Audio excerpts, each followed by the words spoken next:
Hei, salut! Din nou eu, Andrei, cu voi.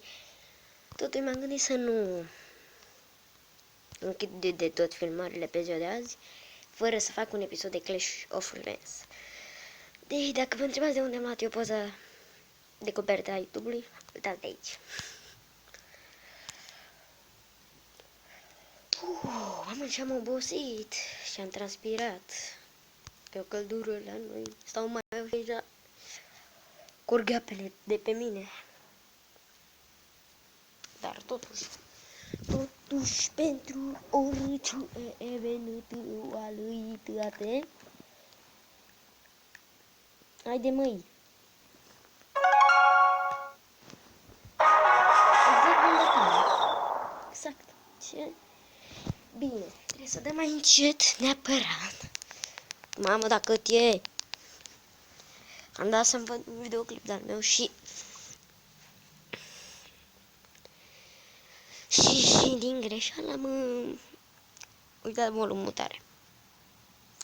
Nu știu cum să auzi în videoclipul ăla cu Kendama vs Lego. Totuși sper să vă placă, nu mi-a ieșit toate tricurile din prima, nici chiar la tutorial.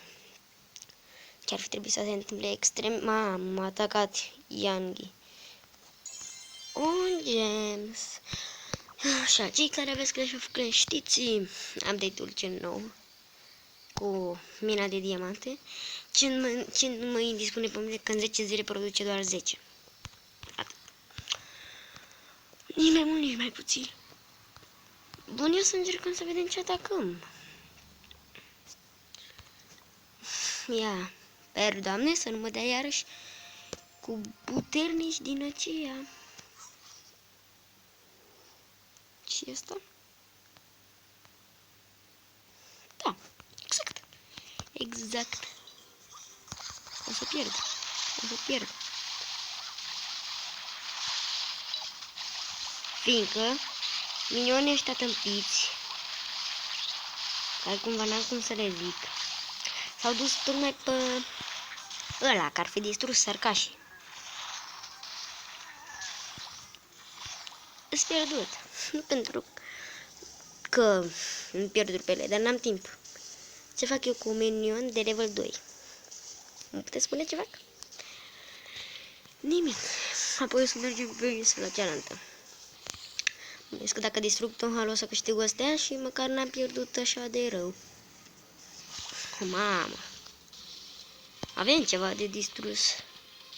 Ținând cont că până distruge el, bravo Andrei, videoclipul ăsta.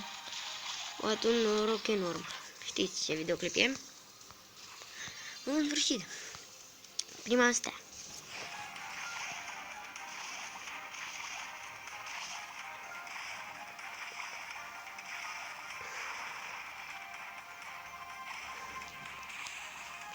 Haide, că și așa. Un minut o să pierdem din această luptă. Dar dacă aș da acum în battle,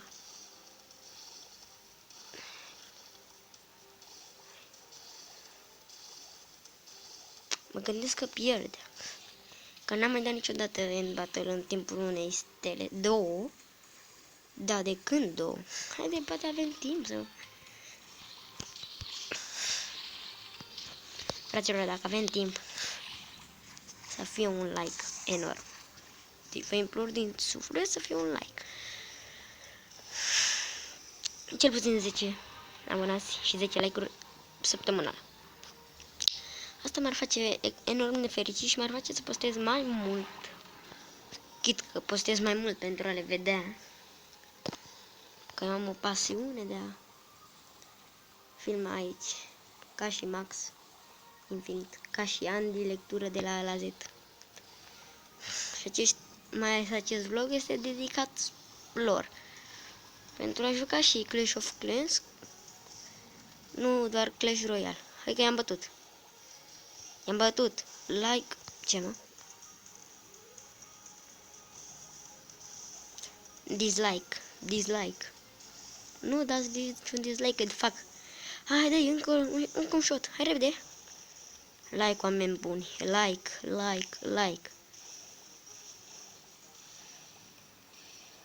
Să primeți dezabonări dacă nu-l bat.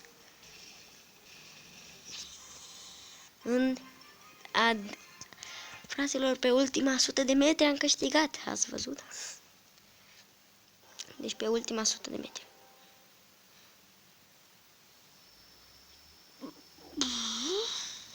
Deși el m-a bătut sau ce mama lui? În fine, haideți pe insula cealaltă. Asta este insula mea. Mamă! Insula mea originală.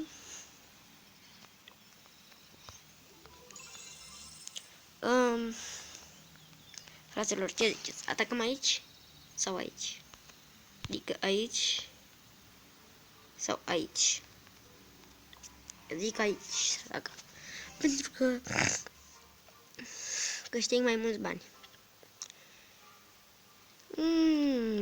Am uitat că mi-a donat. Are artificuri. Este GG. GG. Este GG de tot. Hai ce să le faci? Înțelegeți? Îst mortal. Goblin. Asta.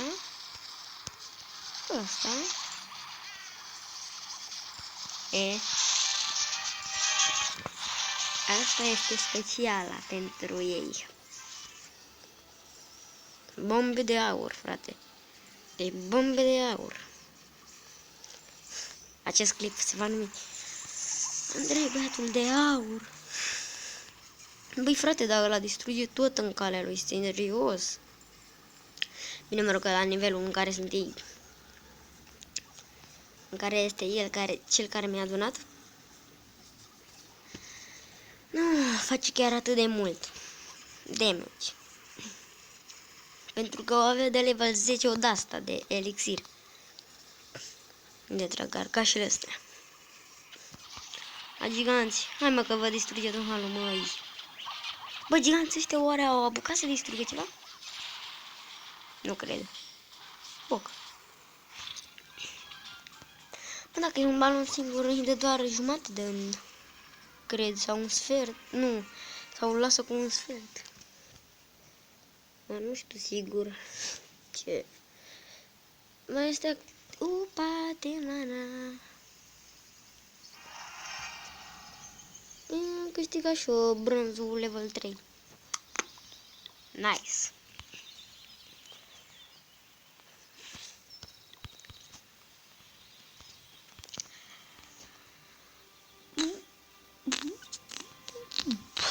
Deci tu se pare. Mai vreau baloane. Îl rog pe tipul care mi-a donat baloane să-i trăiască familia lui să mai doneze și mie baloane. O fi pe chat.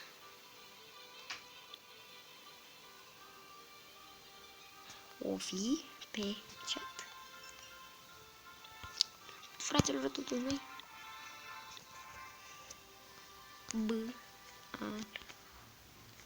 Nu e balon. Oh.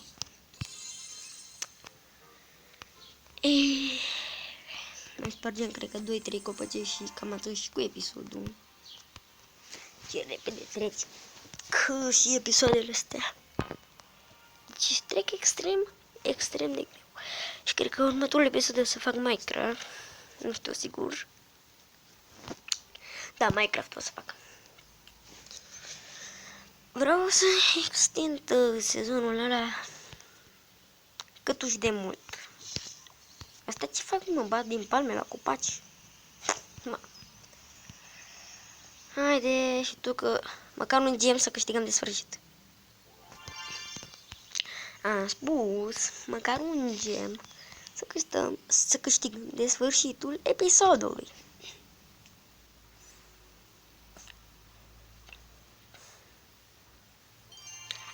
Fraților, cam atât și cu episodul de astăzi. Dacă v-a plăcut, nu uitați să vă abonați, să lăsați un like, share, subscribe și ne vedem data viitoare. Pa, pa!